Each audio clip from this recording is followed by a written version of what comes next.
In the mountain town of Willow Peak, Colorado, life ends early. The night stays silent, and strangers are noticed instantly. But in the winter of 2019, a voice began calling into the night, soft, distant, almost pleading. Those who heard it said it sounded like someone asking for help, but anyone who followed the sound never made it back. This is the story of the Willow Peak night caller, a case that still haunts the people of Colorado today.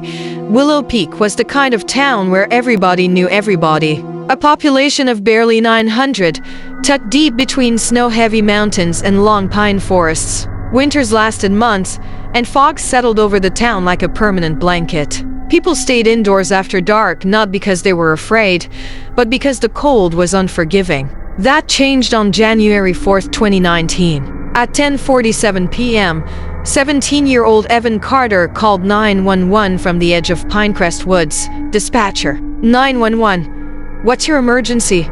Evan whispering, shaky. Someone's out here. I think they're hurt. They're calling for help. I can hear them. I can't see them.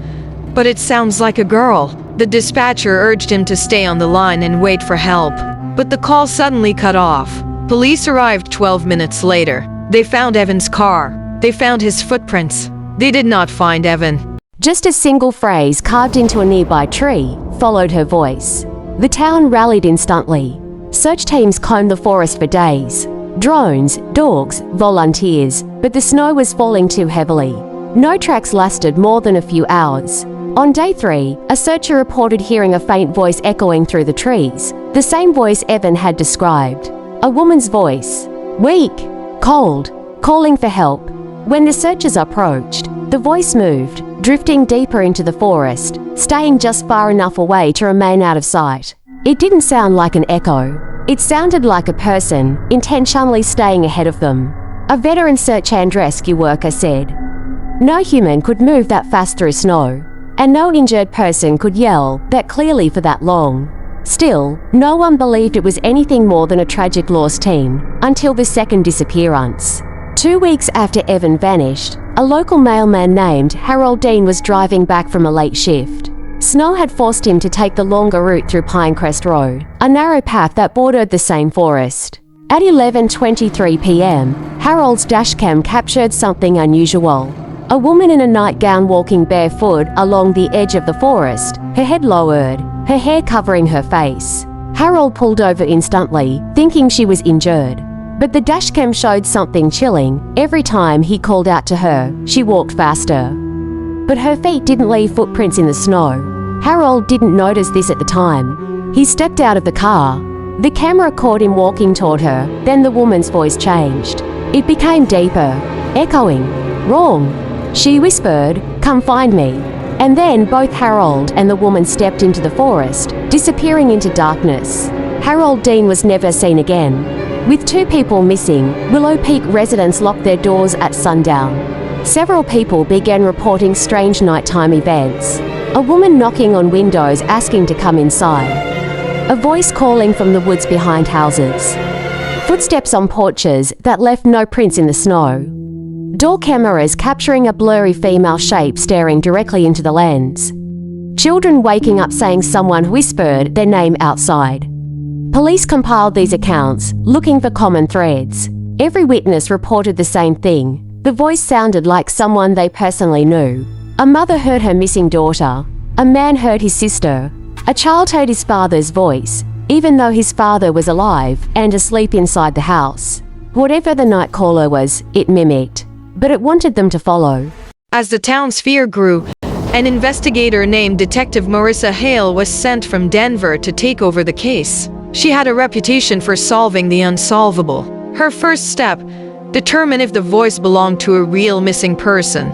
She dug into old records and discovered something chilling. Between 1974 and 2016, 6 women had gone missing near the same forest, all last seen in the Willow Peak area. 3 hikers, 2 local residents, and 1 tourist. None were ever found. One of those women, Amelia Brooks, had last been reported walking barefoot through Pinecrest Woods on the night she disappeared. Her final recorded words spoken to her cousin on the phone were, "There's someone calling for me." Everything changed after the discovery of one piece of evidence. Two college students camping near Willow Peak had unknowingly captured what police believed was the night caller on video. The footage showed the students sitting around a campfire.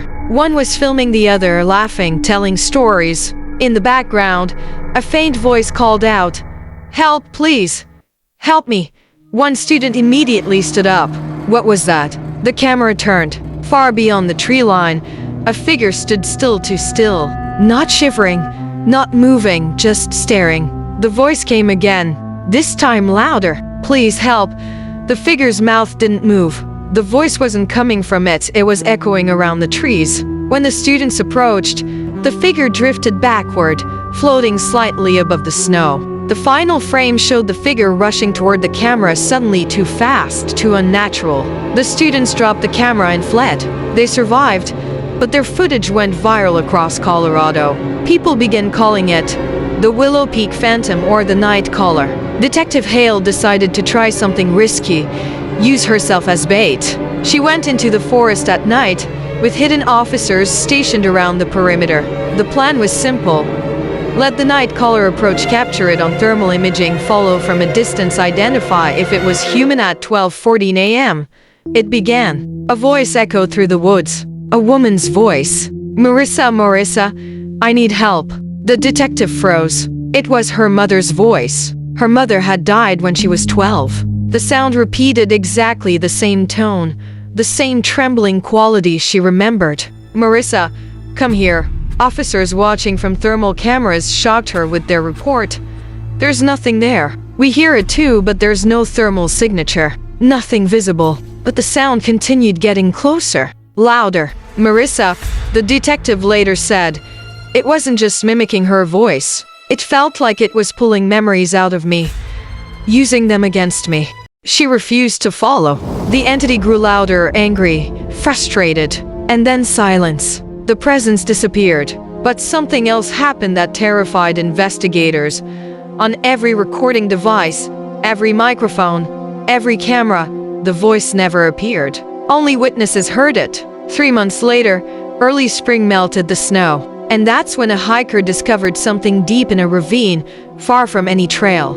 A body. It was Harold Dean, the mailman. He was found sitting upright against a tree, eyes open, no visible injuries. But the strangest detail, he was holding a cassette recorder. Inside was a single tape labeled, "Help." The tape contained 18 minutes of audio. The first 10 minutes were Harold whispering, trying to describe the voice he followed. Minute 11, he begins to panic. He says the voice is circling him.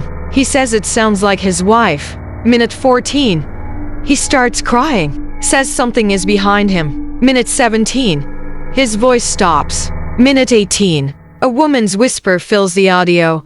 "Do you hear me now?" Audio experts studied the tape. The whisper had no human frequency pattern. It had no breath, no throat resonance, and no waveform signature of a living person. The sound was, according to analysts, impossible. In October 2020, the scariest event in the case occurred. A school bus carrying 12 children stalled near Pinecrest Woods. The driver exited to check the engine. Within minutes, the kids heard tapping on the bus windows. A woman's voice outside whispered, "Let me in. Please let me in." The children screamed. Some said the woman's face was pressed against the glass. Others said she was crawling on all fours like an animal. Others claimed she was at every window at once. When the driver finally returned, the woman vanished instantly. But the fear permanently scarred the children. Several moved away from Willow Peak within the year. To this day, the night caller remains unexplained. No bodies found. No suspects. No natural explanations. Willow Peak enforces a strict curfew after sunset. Forests are off limits at night. Residents say the voice still returns every winter, soft, faint, calling strangers by their loved ones' names. Some believe it's the spirit of the missing women. Others think it's something ancient, something that predates the town, a predator that uses sound instead of force. But one thing is certain, following the voice means you never come back. The night caller of Willow Peak remains one of America's most chilling unresolved mysteries. A voice that imitates, manipulates, and waits. What do you think it is? A lost soul? A mimic? Something supernatural? or something we simply cannot explain yet. Stay safe, stay curious, and never follow a voice calling you from the dark.